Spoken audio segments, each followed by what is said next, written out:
Alright, welcome to the second part of this value class. I hope you guys had fun doing all the two value studies, and yeah, you really should do that before you go to this one. And yeah, have fun with it, and the more you do, the better you'll get at simplification, and the better your paintings will be. The more graphic, the more like punch they have. Yeah, so let's get into this. Composition. This is the Edgar Payne's book on composition. Is great. I recommend it. I think you can get it on Amazon or something, but if not, or if you don't want to spend the money on it, you can just Google search it, image, and you can get a lot. You can see most of his diagrams and stuff on there, which is very helpful. So composition is kind of a tricky thing.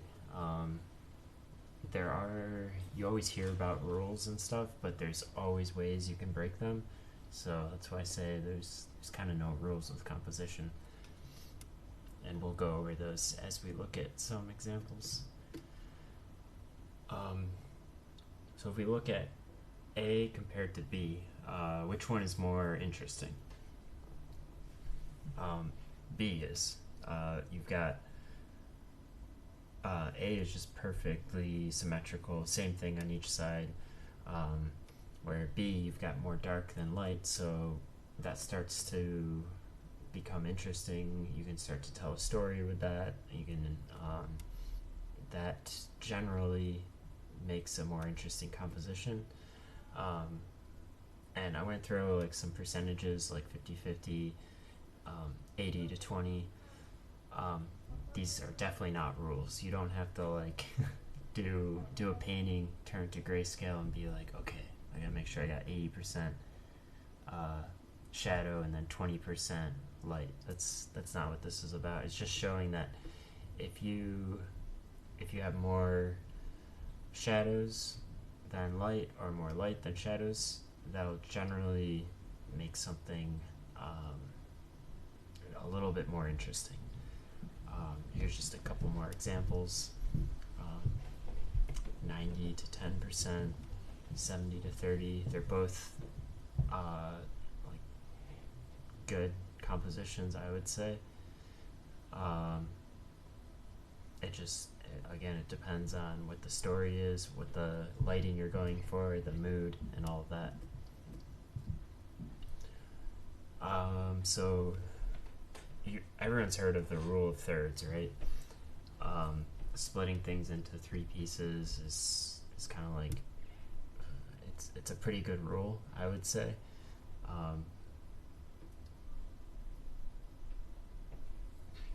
Again, B is more interesting than A, so just thinking about the thirds, like how you can break up your composition. Rule of thirds again. There are so many great examples and ways to have very centered compositions. Like, for example, like establishing shots where you just want everything to be focused on that one thing. You're not trying to make a super dynamic composition or anything. You're just like centered. You're focused on the character in the middle or the environment. Yeah, you can just do it. You can center things, and that's totally cool. B, splitting things into thirds, having a character in that third you can start to tell more story. You can have you can like push the interest a bit more. Yeah, so it's just depending on what you're going for. And these are some examples of like compositions and stuff, and these are heavily inspired by the composition book, Edgar Payne's. This is just my kind of interpretation and simplification of some of these things. So definitely look at Edgar Payne's stuff, but this is just how I kind of look at it. So the first two are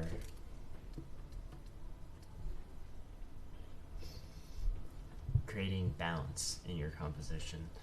So you have this little scale down here, you've got this big shape here balanced by two smaller shapes over here. Here, this is more symmetrical. Again, that's like the centered composition we looked at previously, and then we've got objects on each side to kind of frame things and pull your eye from foreground to background. That's my cat, by the way. She likes to like talk to me when I'm in a video call or teaching or something.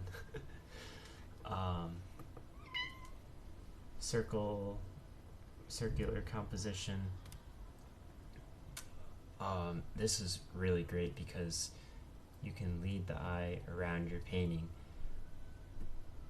You can pull your eye around this circular shape. I use this all the time. Like this in the sketch, it's very like heavy-handed the way you can do it, so you can be more subtle about it, but you can use clouds, you can use shadows in the ground, objects that create these circular shape that just pulls your eye around. L shape. So this is great because you've got a big shape, maybe it's a foreground shape, and then you've got something that leads your eye to maybe something over here. Diagonals. Diagonals are awesome because your eye will follow the line of the diagonal, and then if you cross it with another diagonal and another one, then you start to like pull your eye around the painting. You go from here to here to here to here. Yeah, so you can create dynamic and interesting paintings this way. Let's see, silhouette. We talked about silhouettes in the first lesson. This is so important when you're designing your shapes. You want to create really bold silhouettes, because I always think about things in terms of like film, because like say you have an assignment to design a house. It's a very important house. You want it to like stand out, and so you spend a lot of time designing the silhouette of the house. And then when you've got that big, wide, really epic establishing shot, that silhouette is the first thing the viewer will read. Even if there's awesome detail and texture and stuff within the silhouette, you need that silhouette to read. And yeah, so focus on, I like to think about the silhouette shapes first, and then once I nail those down, once those are bold enough, then I can go in and create the texture and the detail and all the stuff within that shape and value.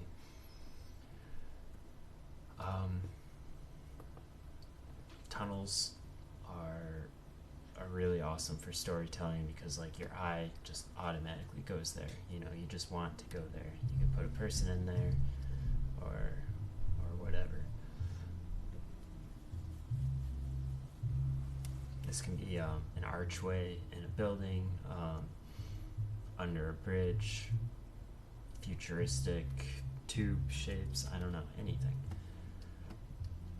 So using perspective lines that reinforce,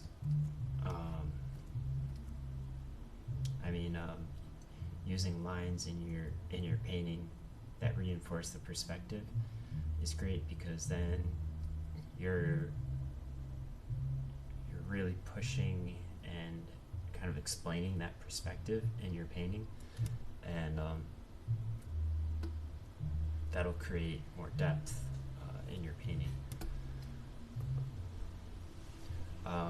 Triangles. A lot of times I think about shapes in terms of triangles and how I'm grouping things.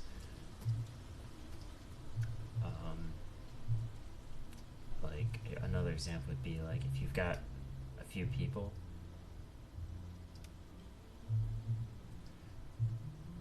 you can create a triangle out of them. And that's much more interesting than if you just have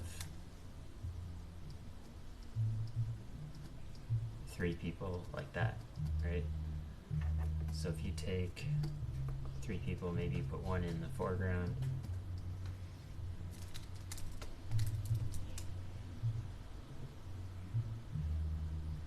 put one a little bit further back, and then you have one here. You've created this triangle.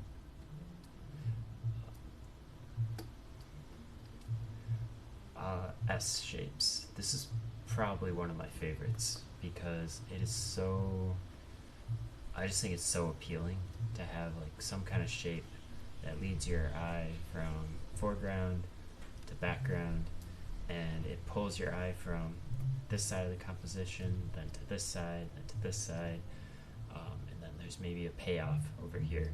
There's something, there's structure, whatever it is.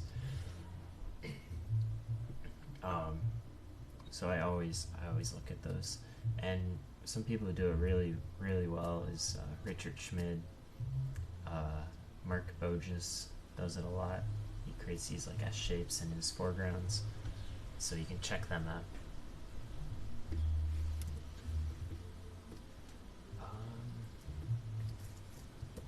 Awesome. Shape design. So we're gonna stick really simple for this because these simple shapes and kind of like the thoughts behind using these and creating more complex shapes out of them has been proven to work through so many movies, and I'll show a couple examples. Some of the old Disney movies like Sleeping Beauty, it's like this is all just made up of triangles, right? You got these sharp jagged edges, and just by looking at this, you can tell this is not like a happy place to go. This is definitely like the scary villain lair or something, villain castle. And then of course the lighting, the colors, everything kind of like pushes that even more. The fog, all that stuff. But if we're just thinking about shape design, like this simple jagged shape, that's a scary shape, right?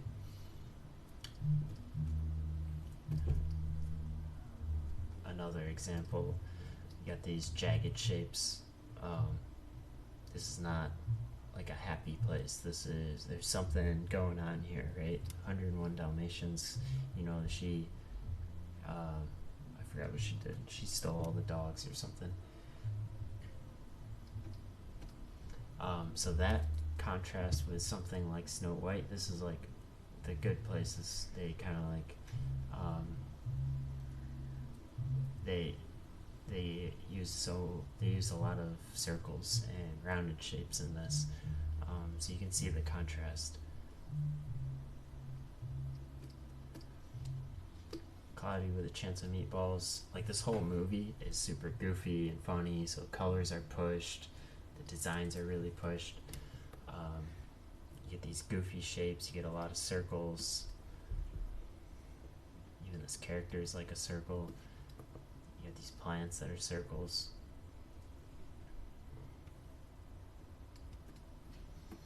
Spider-Verse, so that Cloudy versus Spider-Verse, Spider-Verse is like way more serious, like people die, people get shot, like there's a lot of action and fighting.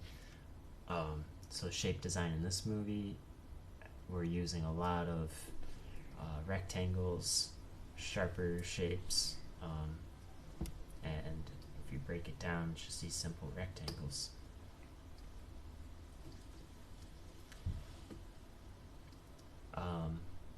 Pixar, some of the earlier Pixar movies, they really push their shapes, and they use shape design to really show the emotion of characters and everything. So this guy, I forgot his name, Russell, I think, he's like very round and happy and goofy, and he's like, yeah, let's go on this adventure. And then he meets like the old grumpy guy. He's kind of sad. He lost his wife, and and he's definitely like the square personality, and that's just like such great character design. So whether you're doing characters or environments, it's all related,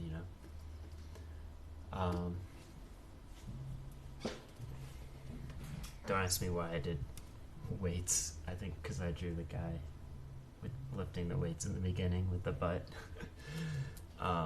Anyways, big, medium, and small shapes. You've all heard this before, but thinking about this in terms of value, like A versus B. A, all the same. B, you got big, medium, and small. B, we have depth. We have interesting kind of like spacing. B is like much more interesting. And also, if we think about composition, we've got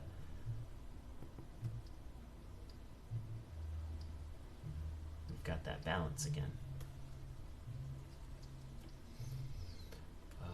So now, if you just make it a little bit more complicated, you got your big shape,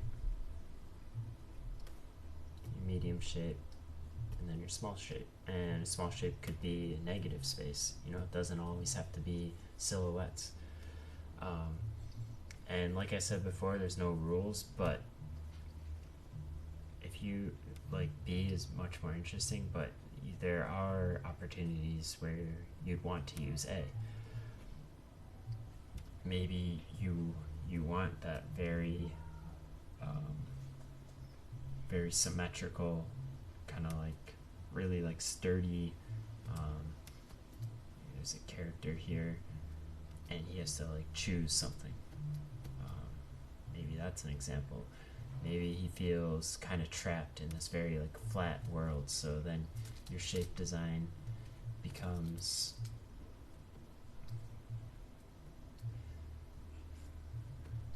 very repetitive and simple. Like, these are all valid. But if you're going for a more dynamic composition, then definitely stick with something more like B. Let's look at this again. Up. So when you're designing structures, buildings, whatever, your environments, break down your shapes.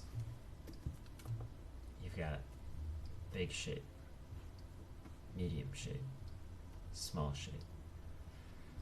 Like, imagine if this house was like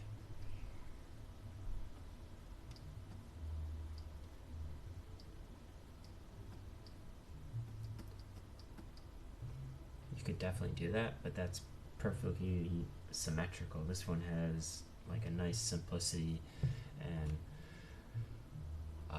it kind of like just pulls your eye around.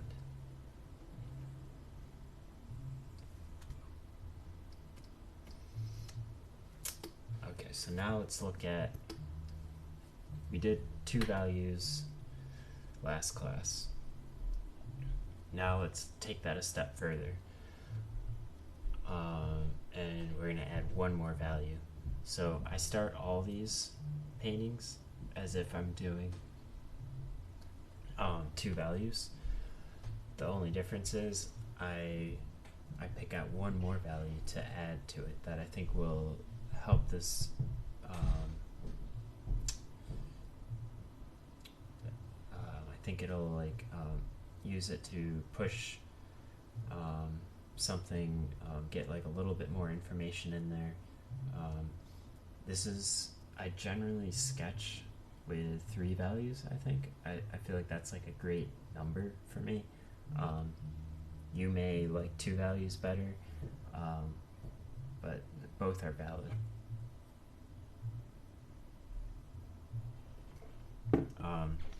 Let's see. I'm looking at this one. I think I got more values in here, but my mistake. We could just get rid of these grays, I think. Then we've got, let's see, 1, 2, shoot, I got 4 values. Well, what we can do, and this is a good example, like if you mess up, like what I did, I think I put 5 values in by accident. You can just choose. You can be like, okay, now I need to simplify something. So you can see I just simplified the ground a bit, and now we got 3 values.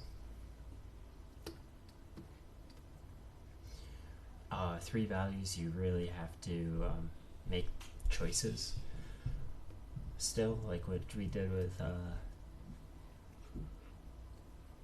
the 2 values. So this one, I had to make that deliberate choice if I was how I was going to paint this background versus the foreground. So I was like, okay, I want to pull the foreground forward and simplify this character so that you can really see the silhouette.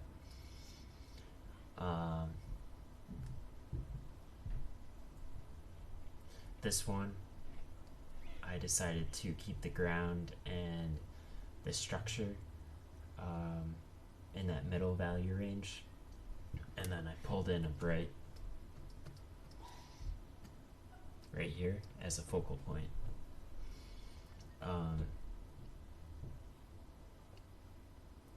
Here I use the light value as like an accent to kind of like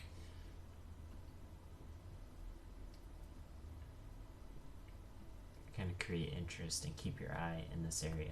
You know, another thing I could do, I could put a bright highlight on the cat as well, so it really gets your eye right there.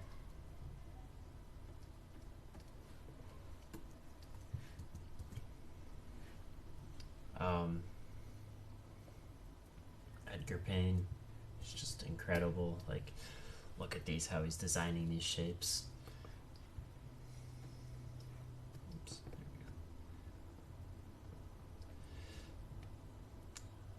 we go. And by doing these 3 value studies, you'll pick up on kind of his shape design and how he's doing this. Look for big, medium, and smalls. You know, we've got big, medium, and then small. Big, medium, small. Big, medium, small. He's masterful at composition and value. Like, see how these separate, and then I represented it down here. Yeah, highly recommend studying his stuff.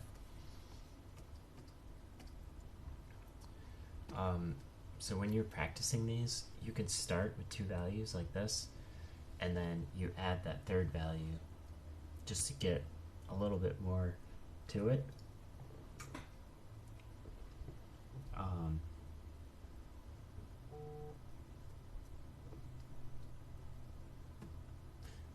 So you can see like how this will be beneficial for when you're designing compositions and doing like concept art, because you figure everything out. You figure out the bones of your painting really quickly and efficiently before you start wasting your time with like color, detail, and stuff like that.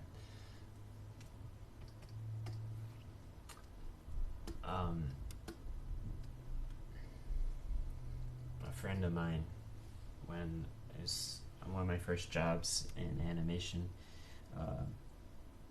we were working on a movie together, and he explained this thing with value really well to me. This has stuck with me since then, and I'm gonna pass this information on because I think it's just really great.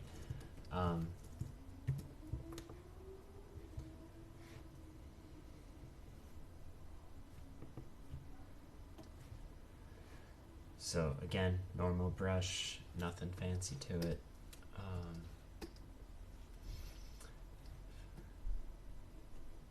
Let's look at this in terms of 2 values to start. I'll do the light background and then dark foreground.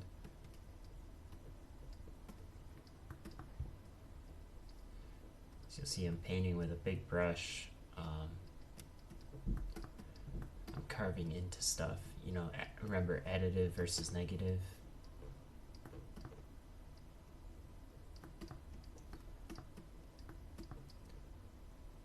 Oh, and look, this is a centered composition.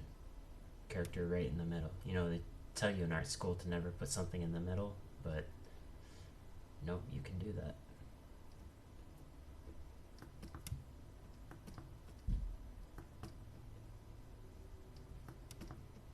Actually, a lot of what I learned in art school was complete just the wrong thing. So like that's why it's important to any class you take, even this one, you know, look at it critically and be like, take it with a grain of salt. Like, this stuff might work for me, maybe it doesn't work for you.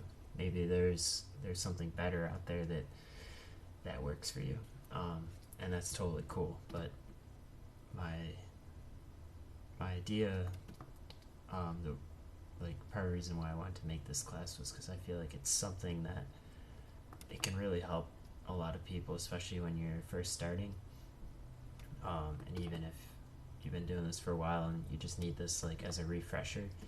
Because even like planning this class, I was like, it was taking me back to when I was starting to pick this stuff up, and I was like, wow, I was really making like bold choices. And then like over the years I started getting more into like some techniques and like brushwork and like stuff that didn't matter as much. So it really reminded me how important this was.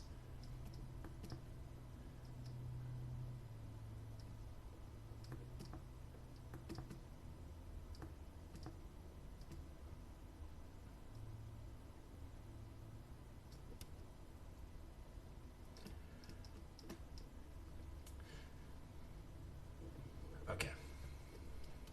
There we go. Two values. So we're gonna add a third value. And then how do we do that?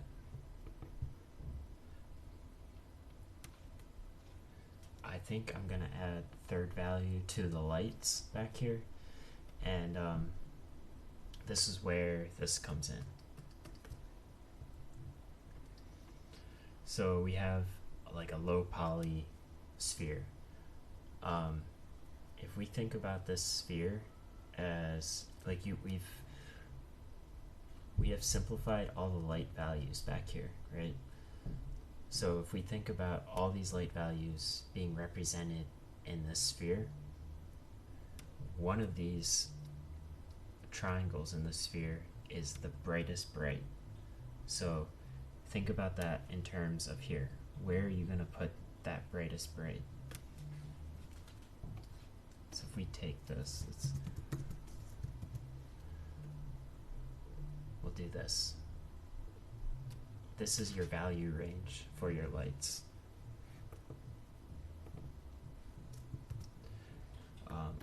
These are all your light values.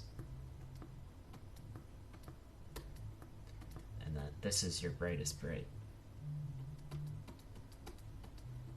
You don't want to have oops.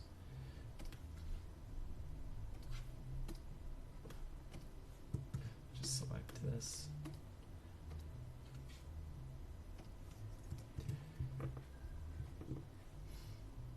You don't want to have all this your brightest bright, because now it's too loud. You're being drawn over here, you're being drawn over here.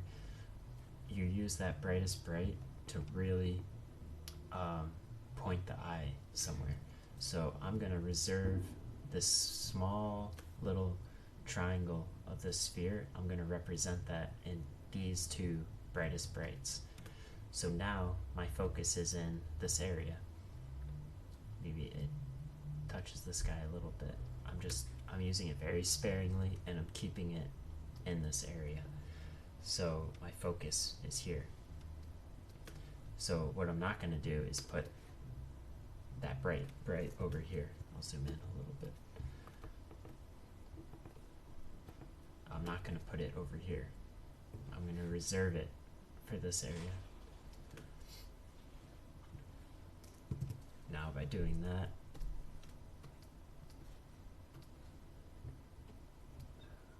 our focus is here.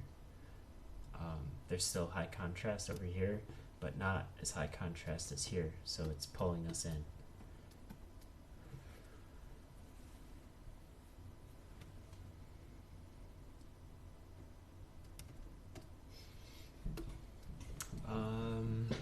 Five values. So master 2 values, then master 3 values, and then you can add in 2 more values. You go up to 5 values. And 5 values becomes tricky because you can really start to overcomplicate things. So that's why we start with 2 and then we go to 3, and then we do 5, because you from 2 to 3, like in this one, we're just being we do a 2 value painting, we make it work in 2 values, and then we add that 3rd value in there. So then when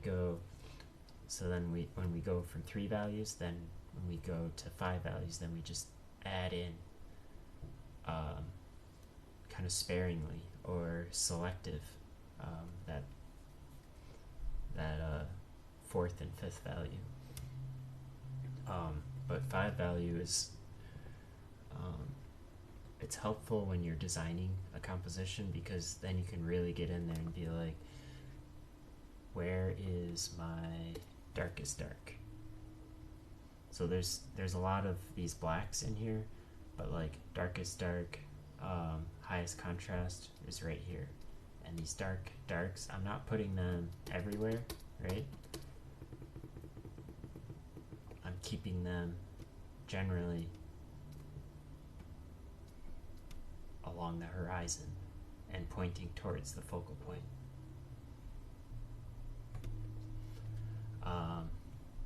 And then same idea with the lightest light. So the sky is like white, right? But then where can you put that other light to lead the eye? So you can have some in the ground here. And you can see I'm keeping it in this area where the characters are. I'm not putting it over here, because if we did that, then our eye would be drawn over here instead of here. And then I put it on the characters too, like a bit of light hitting them, like the faceted sphere, that low poly sphere. We're selective in where we put these. We don't put them everywhere. And yeah, darkest dark, lightest light. That's how you create your focal point. High contrast.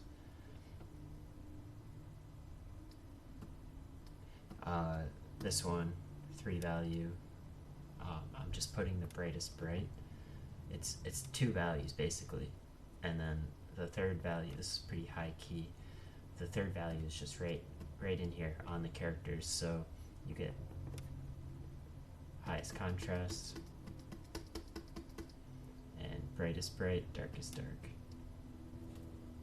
And when you go into painting these, like when you go into color, I know I grouped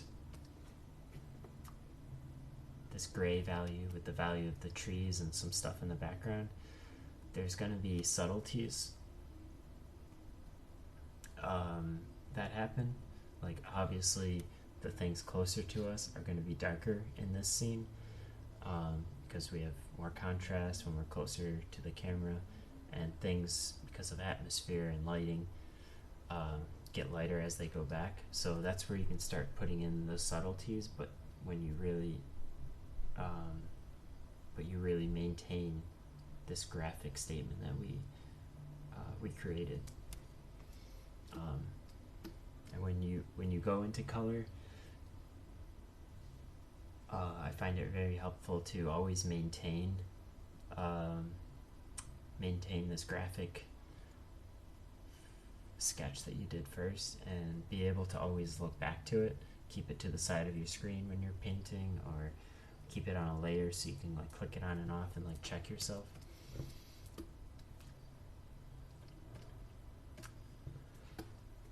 So we'll end with this. We'll do a 5 value demo, and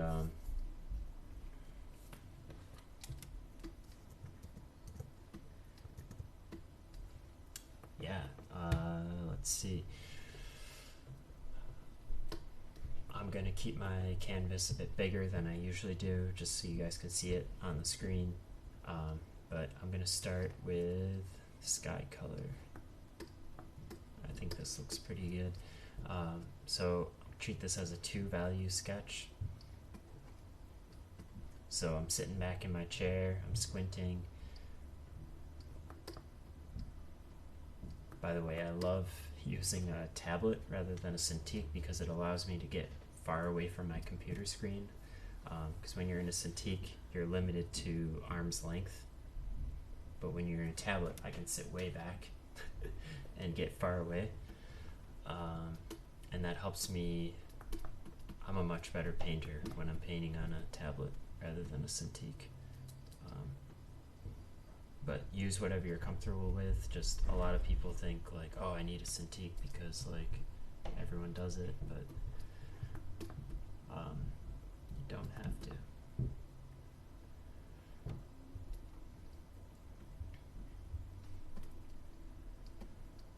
Let's see, just designing these shapes, looking at the negative space. Look at this tree in here. So I'm forced to make choices, right? Because I'm using 2 values. So even though these trees are light back here, I'm going to paint them in dark, and then I'll adjust later. But I want this graphic 2 value sketch to work first. We'll hint at this stuff over here. I want this a light value. Do I want the railing a light value or not? I think I'm going to keep it dark because it gets distracting.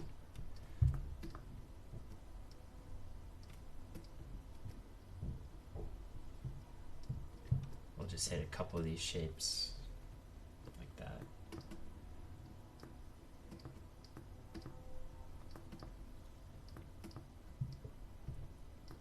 Get that light on the hat.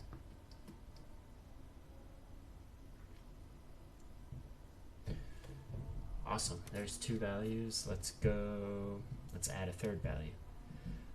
I think the first thing I want to do is get this background stuff to step back, because that's important for the atmosphere in this painting. And as I put in that 3rd value, obviously I'm going to adjust my mistakes as I go. That's why paint on 1 layer, keep it loose, keep it abstract.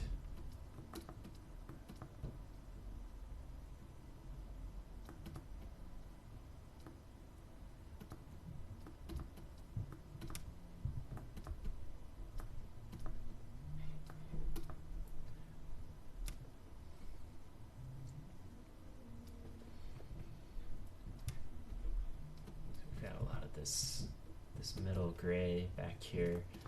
Becomes like pretty high key. High key meaning the values are more in the brights rather than the darks. And this is a challenge right over here. Like you really got to squint and like try to simplify.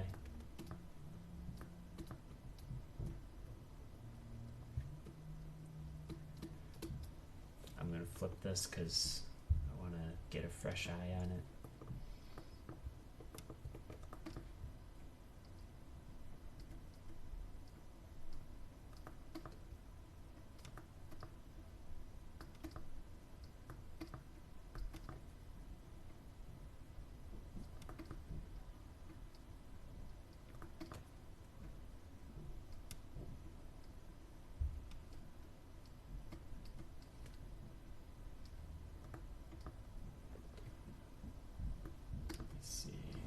gotta, let's get this over here.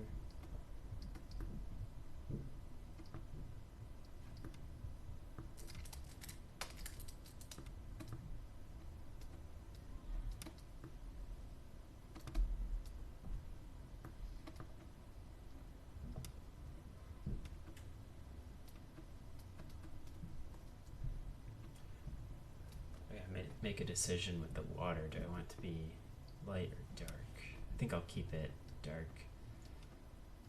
Let's hint to some of these people.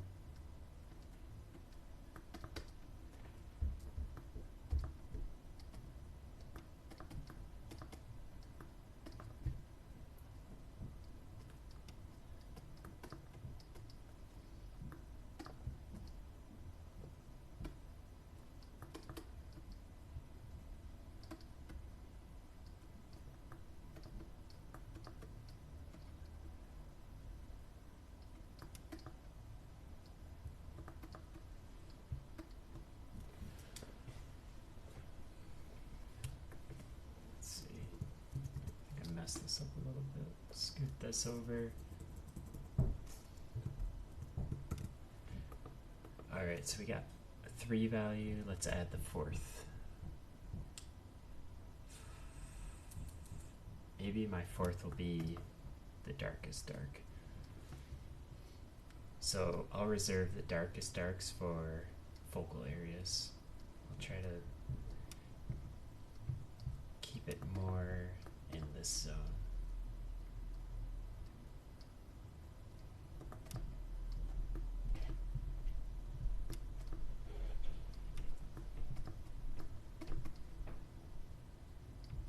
Because what I don't want to do is start putting darks out here, because now we're drawing the eye away.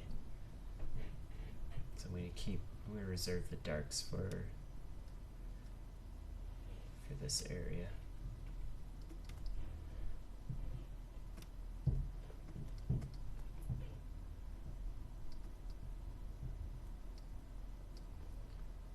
Use them sparingly because I want to just get those those shadows, those deep shadows.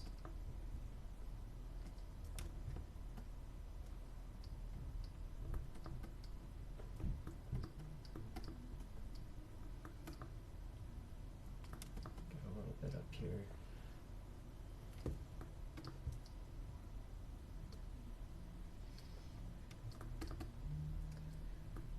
This one's a challenge.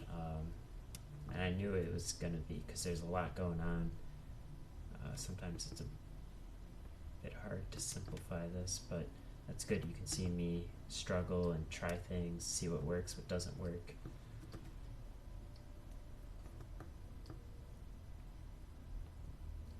Things are getting a little busy in areas, so I'm going to try to simplify.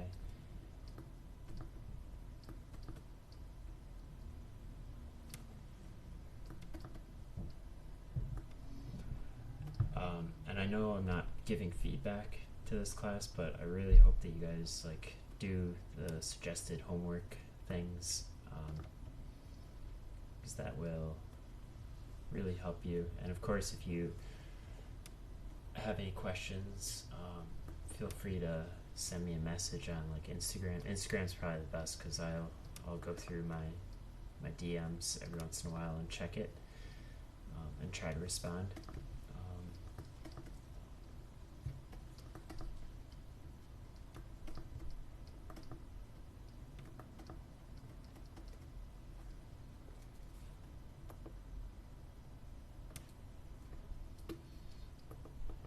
Person's so awkward.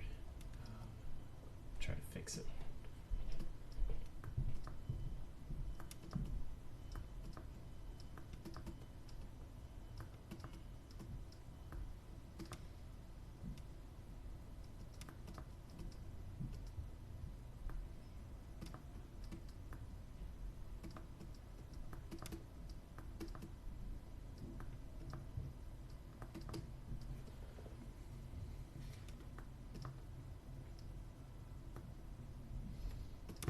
Force myself to sit back in my chair more and really squint at this and try to fix some of these problems that I'm seeing. Bit of awkwardness the design of some of these shapes I'm trying to fix. And usually I can do that by like not being precious to it, just messing it up, making sure the values are grouping nicely. Yeah, already that's starting to feel better. Let's see.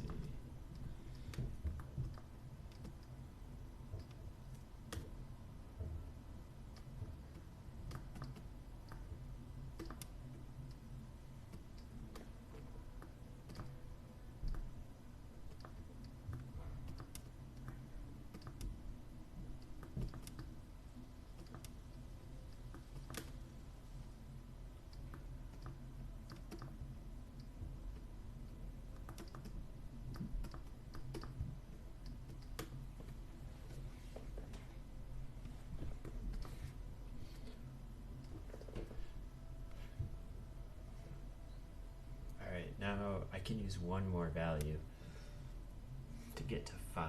So where do I want that value? Let me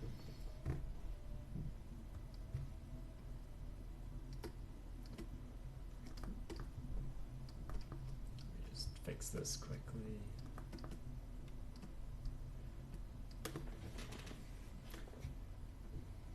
I think I want that value in the background so we can get some more depth. So I'll do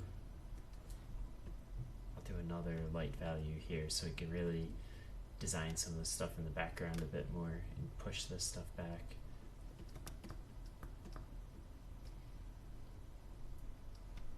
That'll help me with some of the issues that I'm having in this area. If I can get another value in there, then I'm able to kind of group this background a bit better.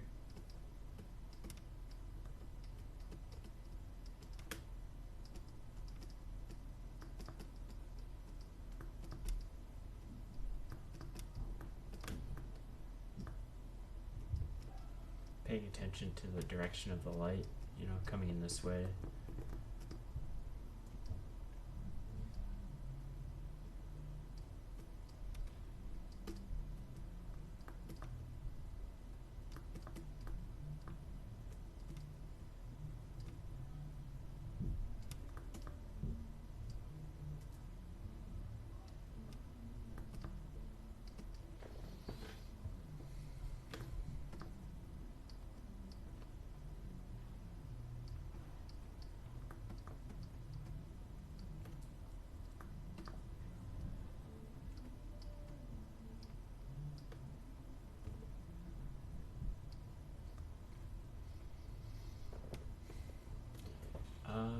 You know what I'm going to do? I'm going to select these darks.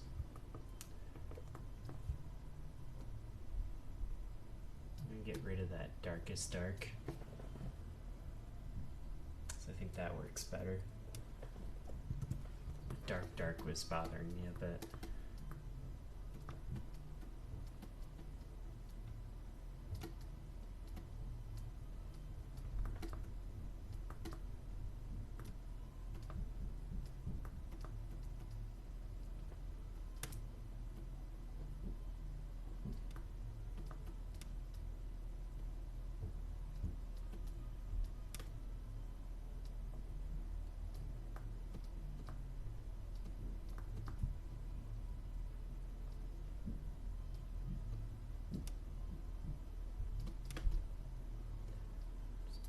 Around trying to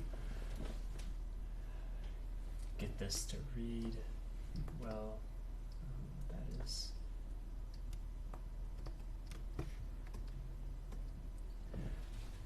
awesome. I think that's about it. Yeah, I wouldn't, there's no need to put more detail than this really. I think it's reading pretty well right now, so I'll leave it like that.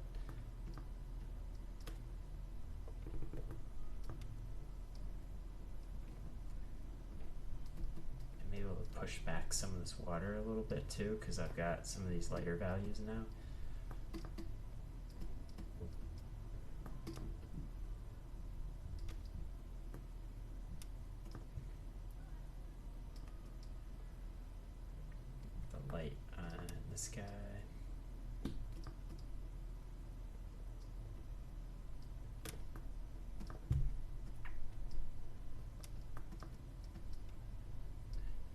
and another important note is you can see that I'm not like rendering out all these people and stuff. I'm just keeping them as value blobs because what's important is capturing the value. Yeah, so that's the class. I hope this helped, and please keep doing these value sketches and studies. You know, and a lot of the artwork I look at, like being in management now and like in these studios, and I'm getting more of a say in like who we hire, and a lot of the portfolios I see are lacking this right here, this grouping of the values and that simple statement.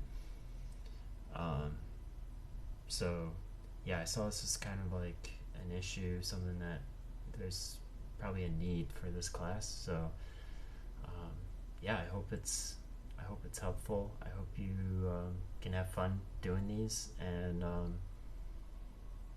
yeah, thank you so much for checking this out.